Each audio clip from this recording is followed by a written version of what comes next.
주님께서 여러분과 함께 요한이 전한 거룩한 복음입니다.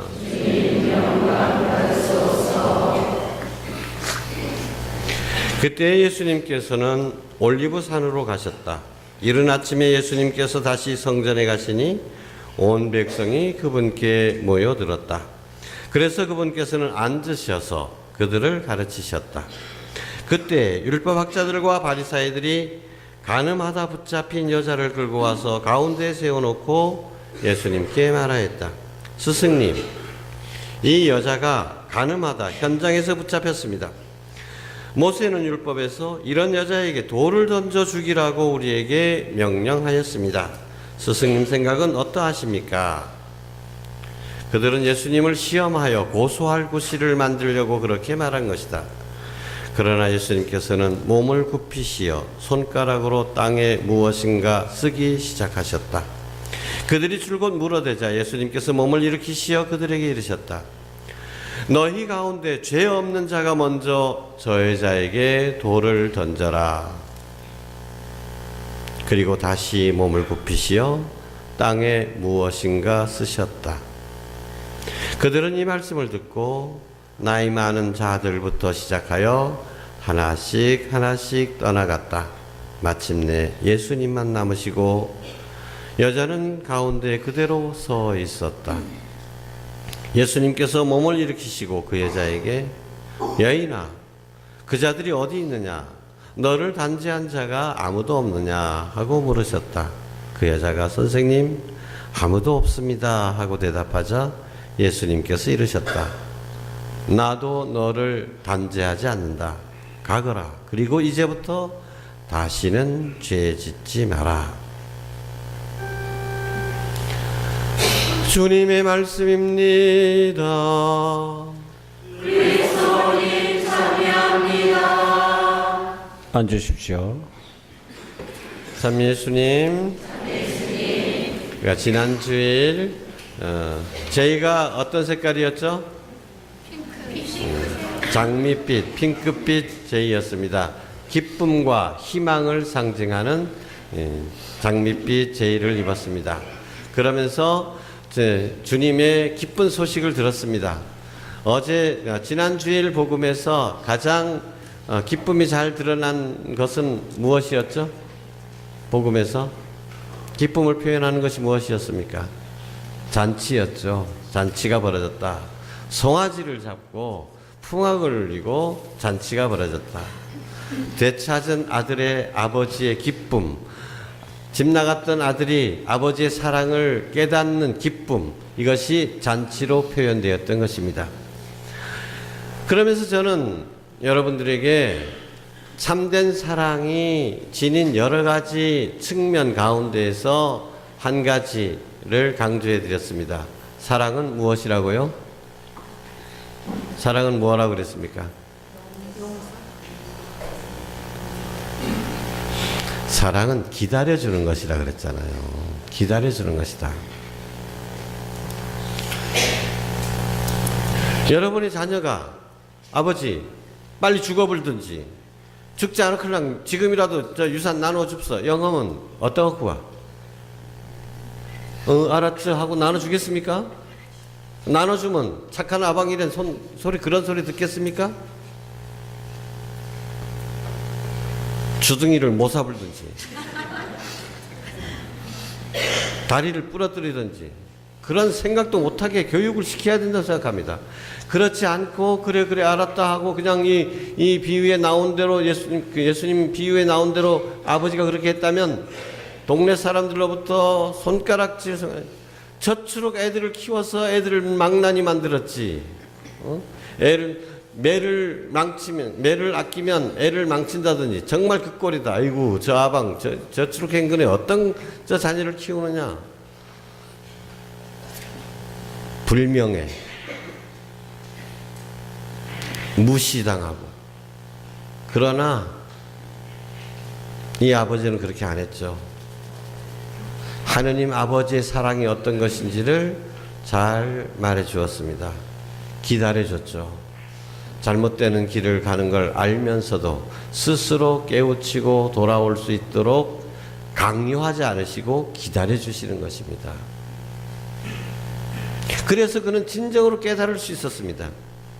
큰아들이 하는 얘기를 들어보십시오. 큰아들은 아버지의 뜻을 어긴 적이 없었습니다.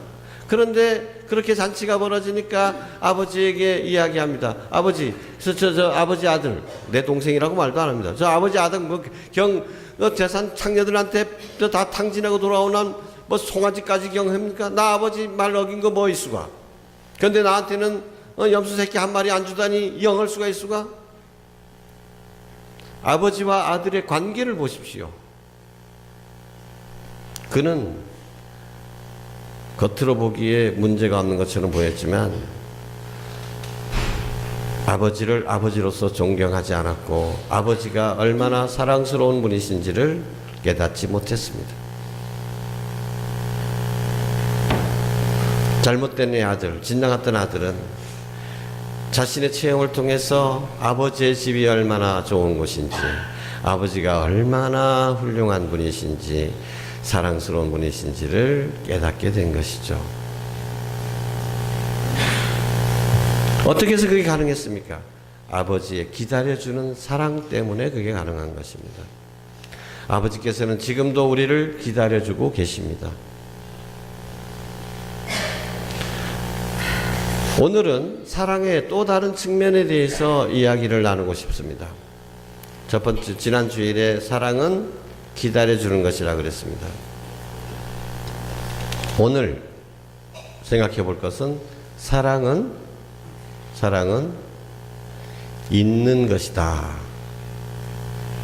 용서하는 것 중에서도 있는 것이다.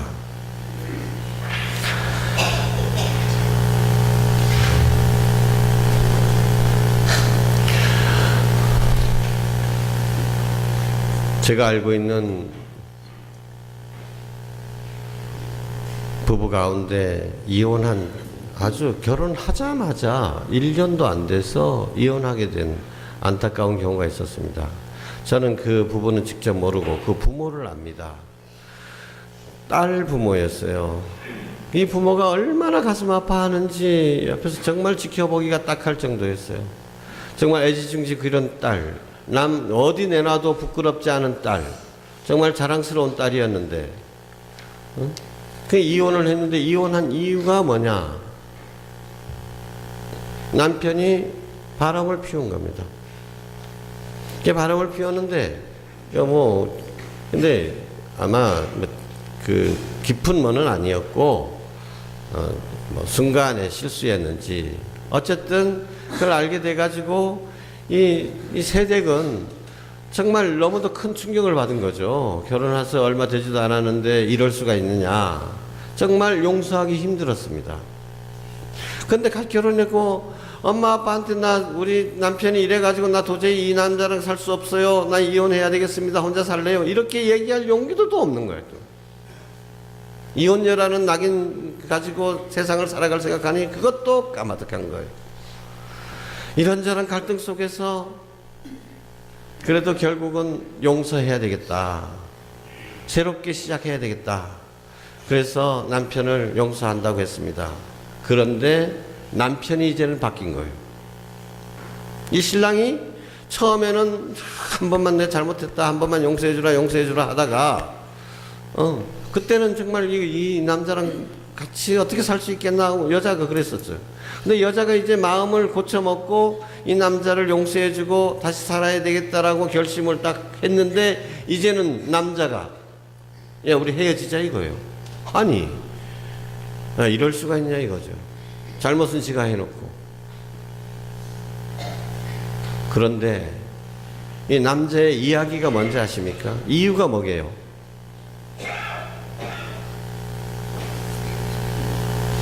지금은 너 나를 용서한다고 하지만 앞으로 맨날 네 앞에서는 평생 죄인이 돼서 살아야 될 거 아니냐. 그렇게 못 살겠다 이거예요. 이 남자의 행동이 잘했다고 하는 것은 아닙니다. 자신의 행동에 대해서 책임을 져야 되겠죠.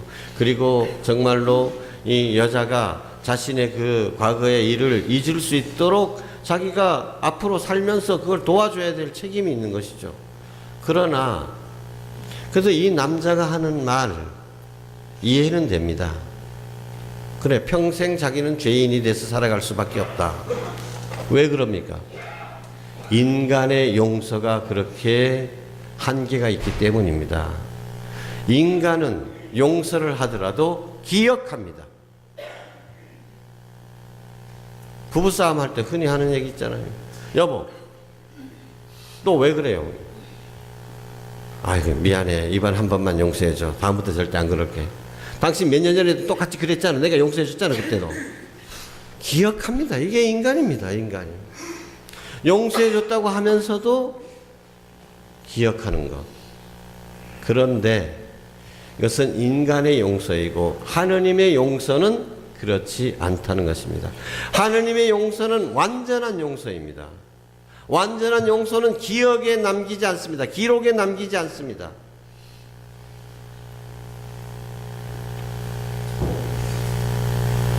그래서 오늘 첫 번째 독서 이사야서에 뭐라고 했습니까?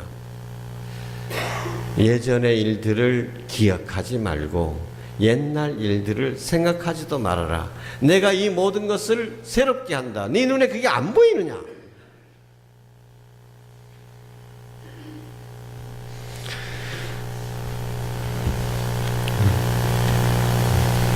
몇 년 전에 성령 세미나 때 제 강의 들으신 분들은 기억하시겠습니다만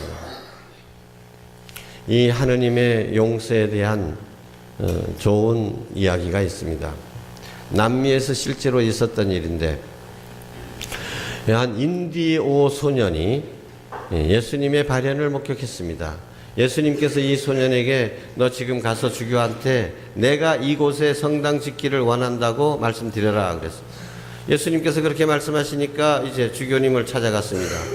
여러분들도 주교님 만나기 힘든데 일반 신자가 그때 옛날에 얼마나 주교님 만나기 힘들었겠어요. 더 게다가 꼬마가 게다가 인디오인데 무시당하던. 근데 우여곡절 끝에 주교님을 만나서 예수님에 대한 얘기를 했습니다. 그랬더니 주교님께서 보시기에 이 녀석이 정신착란이나 뭐 환상이나 뭐 이런 것도 아니고 거짓말을 지어내는 것도 아니고 뭔가 영적인 초월적인 뭔가 현상을 보긴 봤는데 근데 이 예수님이 진짜 예수님인지 아닌지는 확신이 없었던 거예요. 왜냐하면 마귀도 가끔 천사의 탈을 쓰고 나타날 때가 있으니까요. 그래서 주교님은 소년에게 이렇게 얘기했습니다. 너 다시 예수님 만날 거지? 예수님 만나게 되거든. 그러면 여쭤봐라. 내가 지금 진짜 예수님인지 아닌지 모르겠다. 그러니까 예수님께서는 모든 것을 다 알고 계시니까 예수님께 여쭤봐라. 내가 니만한 나이 때 무슨 죄를 지었는가? 소년은 룰루랄라 신이 났습니다. 왜? 예수님이 그것도 모르시지. 예수님이 그거 아는 거야. 뭐 껌값이지 뭐. 그리고 예수님 가서 예수님한테 여쭤봤더니 예수님 다시 돌아와가지고 얘가 울상이 돼서 왔습니다. 주교님도 궁금했죠. 그래, 예수님 뭐라 그러시든 내가 무슨 죄 지었다든 소년이 말합니다. 예수님 모르시겠답니다.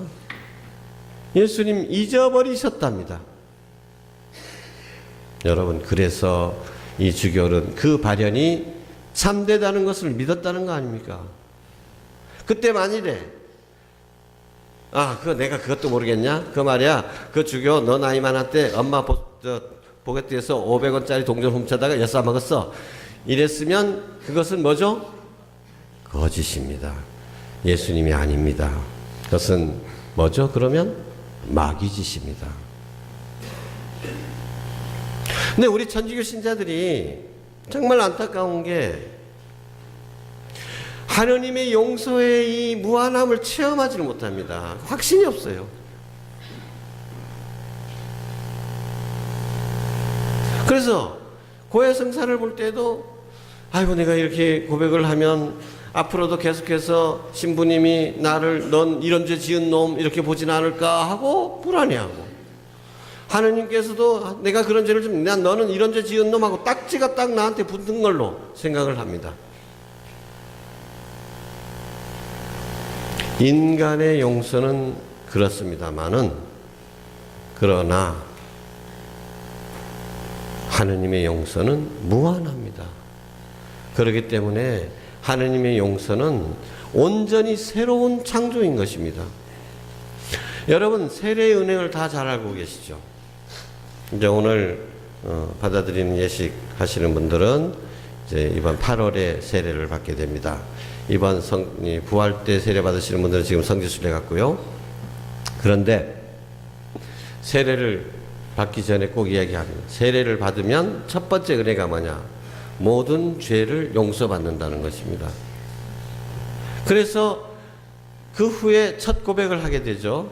한 달, 두 달 후에 첫 고백을 하게 되는데, 첫 고백 때 늘 세례 받기 전에는 여러분들이 사람을 몇 놈을 죽였든 상관없다. 세례 받기 이전에 지은 죄는 깨끗이 다 사해졌다. 여러분들은 과거에 죄 지은 그 사람이 아니다. 똑같은 사람이 아니다. 완전히 세례 받을 때 성령 안에서 새롭게 창조된 것이다. 그래서 옛날 죄는 고백할 필요도 없다 라고 얘기를 합니다. 그런데 그럼에도 불구하고 우리 신자들은 이 세례의 은총을 충분히 믿지도 않고 받아들이지도 않고 있기 때문에 과거에 얽매여 사는 경우가 너무도 많습니다. 옛날 일 잊어버리라 그랬잖아요. 기억하지 말라 그랬잖아요. 오늘 제1독서에서. 오늘 두 번째 독서, 바오로 사도는 필리핀들에게 이렇게 얘기합니다. 나는 마라톤을 뛰는 선수처럼 앞만 바라보고 갑니다. 내 뒤에 있는 것들은 잊어버립니다.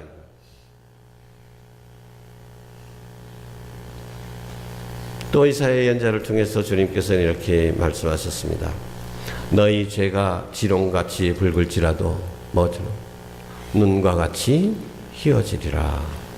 너희 죄가 다홍처럼 붉을지라도 양털같이 희게 되리라.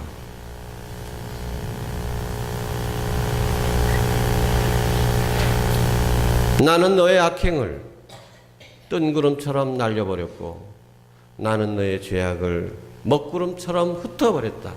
나는 더 이상 너의 죄악을 기억하지 아니하노라. 이것이 하느님의 용서입니다. 오늘 예수님께서는 현장에서 가늠하다 붙잡힌 여인에게 뭐라고 하셨습니까? 나도 너를 단죄하지 않겠다. 가거라, 가거라. 떠나거라. 죄의 과거에서 떠나라는 것이죠. 다시 죄짓지 마라. 다시 과거로 돌아가지 말아라. 주님께서는 우리의 과거를 다 파묻어 버리셨습니다. 주님께서 우리를 이렇게 용서해 주신 것입니다. 주님의 십자가의 피로 우리의 죄가 씻겨졌을 때 우리는 과거에 죄 지었던 사람은 무덤에 묻혀버리고 죽어버렸고 새로 살아난 것입니다. 새로운 사람인 것입니다. 이런 주님의 사랑을 받고 있기에 우리는 기뻐하지 않을 수가 없는 것입니다. 그런데도 우리 교우들이 예전에 죄의 기억 때문에 힘들어하고 죄책감에 시달리고 그래서 기쁨을 잃어버린다면 그것은 주님의 구원의 능력을, 죄사함의 용서를 받아들이지 않는 불신이 되는 것입니다.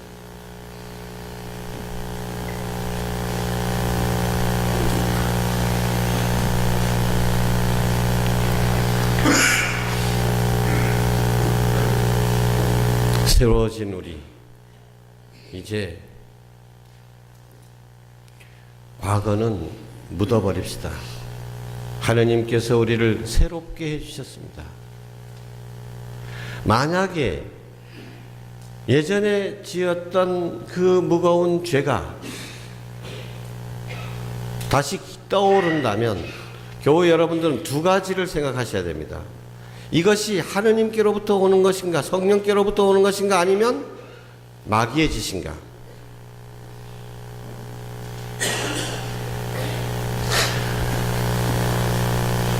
마귀로부터 오는 것은 그렇습니다. 아이고, 내가 이렇게 죄를 지었는데 그걸 생각하면 쥐구멍이라도 들어가고 싶고, 어떻게 하면 내가 이런 죄를 지었는데 어떻게 감히 하느님께 나아가서 무슨 뭐 봉사한답시고 뭐 어쩌고 저쩌고 뭐 할 수 있겠나? 마귀의 장난입니다. 마귀는 우리의 죄의 기억을 꺼냄으로써 우리 죄가 얼마나 무거운지만 바라보게 하고, 그래서 하느님께로 나아가는 데 장애물이 되게 만드는 것이죠. 자꾸 뒤로 잡아당기는 거예요. 그럴 때 여러분 분명히 얘기하셔야 됩니다. 사탄아 물러가라. 주 예수께로 가라. 주님께서 내 죄를 다 사해 주셨는데 너 뭔 소리 하고 있는 거냐? 주님께서 나를 위해서 십자가에서 피를 흘리셨는데, 나를 위해서 죽기까지 하셨는데, 주님께서 나를 새롭게 창조해 주셨는데 무슨 얘기냐? 사탄아 물러가라 하고 호통을 치셔야 됩니다.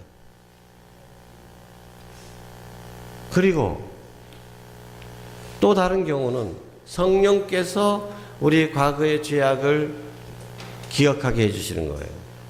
그때는 여러분들이 처음에 악마의 경우처럼 하느님께 나아가는데 주저하게 되고 막 이게 의욕도 없어지고 이런 것이 아니고, 하느님께 찬미와 감사를 드리게 됩니다.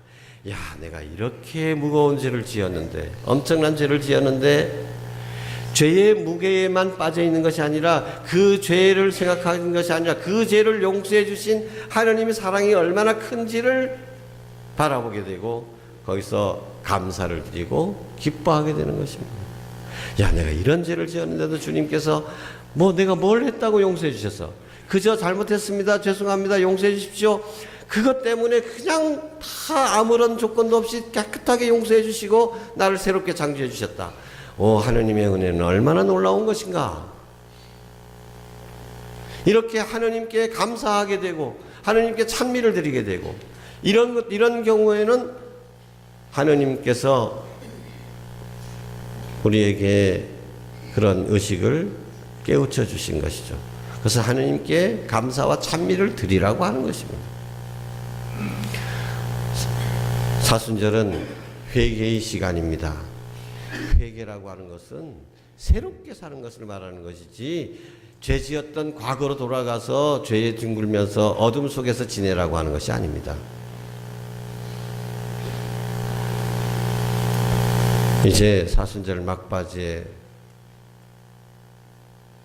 더 용기를 내어서 아버지 집으로 돌아가도록 합시다. 사랑하시는 아버지 품으로 돌아가도록 합시다. 우리 죄를 묻지 않으시는 주님께 감사하면서 새로운 삶을 약속드리도록 합시다. 아멘.